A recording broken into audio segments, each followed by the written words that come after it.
Today is Thursday, December 9th, and it's time for the Chair's Daily Live. Happy Thursday.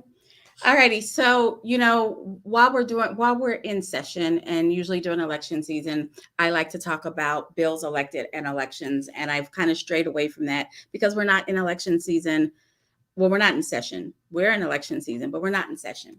So I want to focus on bills elected and elections again to get back focused. And you are right. I am in Oklahoma City. You can tell by the background. I'm in Oklahoma City because I've been having candidate conversations, still recruiting, still working on getting candidates for our statewide races.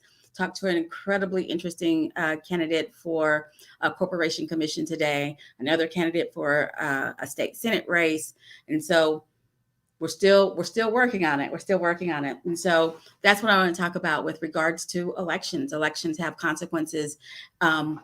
And not just after the ballots are cast. Elections have consequences as we're thinking about who's running, as we're vetting our candidates, and as we're thinking about who we're supporting. So I'm in Oklahoma City recruiting candidates, and I want to remind everyone who is watching me now, or if you're watching me later, that we just had filing for a school board all over the state. And so a lot of you now have school board candidates that you can be supporting. Get your practice in, get to working on this. It is time for school board candidates. They have their first round of elections in February, so they have a couple of months to really get in there and get a race, and they need your help now. Now is a great time to volunteer and help some of those school board races because elections have consequences. So let me tell you something. All righty, so our governor, who I try really to never ever say his name because y'all know who he is at it again. He is, it's worse now. It's worse now. There's so many things he's doing, and I'm reminded of. I always make this quote. It's from Desmond Tutu, and he says, "There comes a point where we need to stop pulling people out of the river and go upstream and find out why they're falling in." So here's where we are. We are in a state where we do not have enough funeral service workers to meet the need. And it is new. We do not have enough funeral service workers because of COVID. COVID overwhelmed the industry. And so the funeral board, who is made up of all the members are from rural communities. And so this isn't one of those things where folks in Oklahoma City have made a decision, or folks from Oklahoma City and Tulsa have made a decision for the entire state. These folks are from rural communities, and they are getting ready to push legislation through that says funeral service workers will require less education, less requirements to become licensed funeral service directors or embalmers in our state because we can't keep up with the demand caused by COVID. So what I'm saying is we've had so many people die from COVID that we don't have enough folks in the funeral service industry to service them. And our answer is to reduce the education requirements for funeral service workers, when our answer should be going upstream and reducing the amount of lives lost to COVID.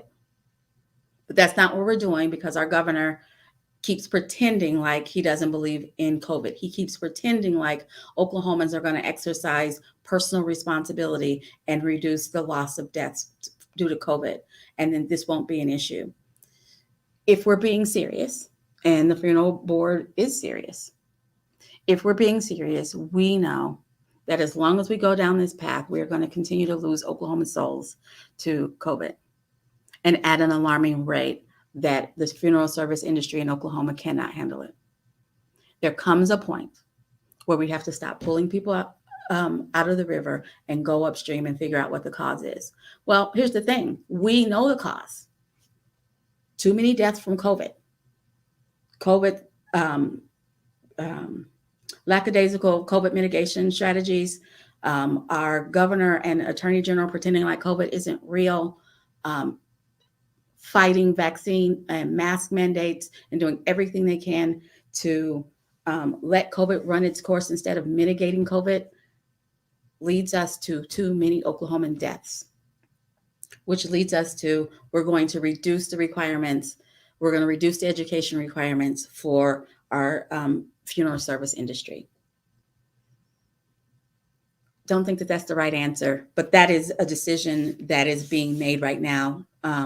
So you hear me talking about it now. You're going to hear me complain about it when it shows up as a bill. You're going to hear me complain about it on the day that it hits the floor. You're going to hear me complain about it when it passes. And you're going to hear me complain about it when the governor signs it.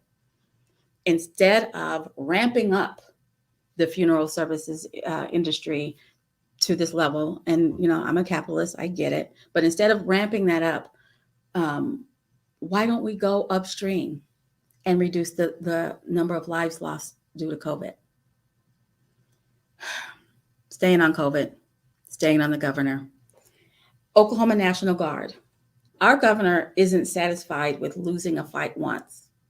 He has to continue to lose that fight. He has to be told no. He has to be smacked down and then go back after the fight.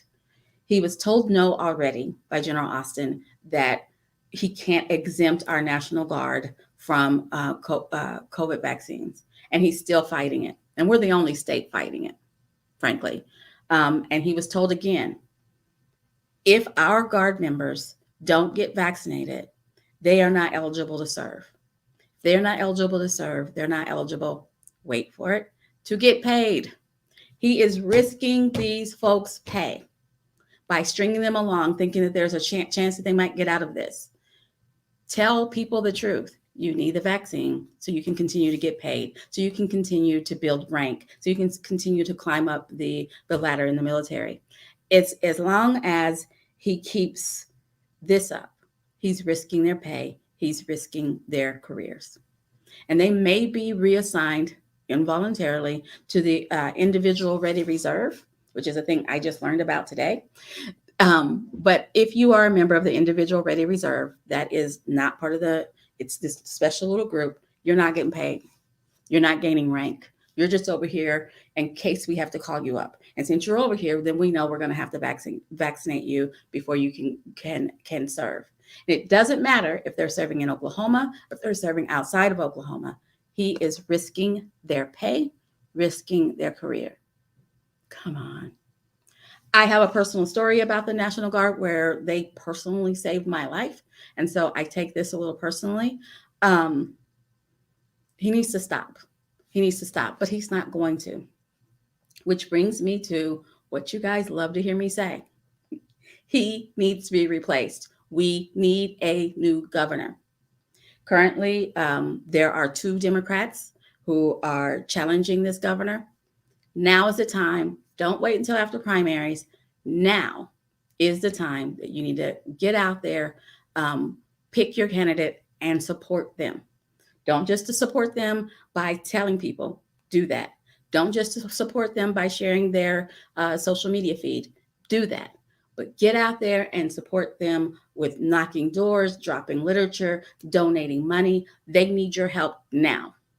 There is a big fundraising gap that they're going to have to overcome, and there's a big name recognition gap because he is the governor.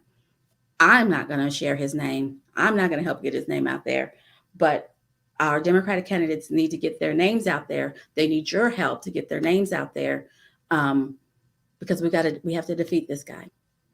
He is letting Oklahomans die needlessly by spreading misinformation, both about efficacy of vaccines and masks and about how medicine actually works, because it's not his job. He's not stopping the spread, and then he's exacerbating it by now risking the jobs and careers of our National Guard members. It's a crazy town. So I talked about bills. I talked about elected officials, the governor, who shall remain nameless, and I talked about elections. Thank you so very much for joining me. I'm supposed to say, because my theme this week is that our governor claims to be a pro-life governor, but without me saying it, I think I've proven that he's not.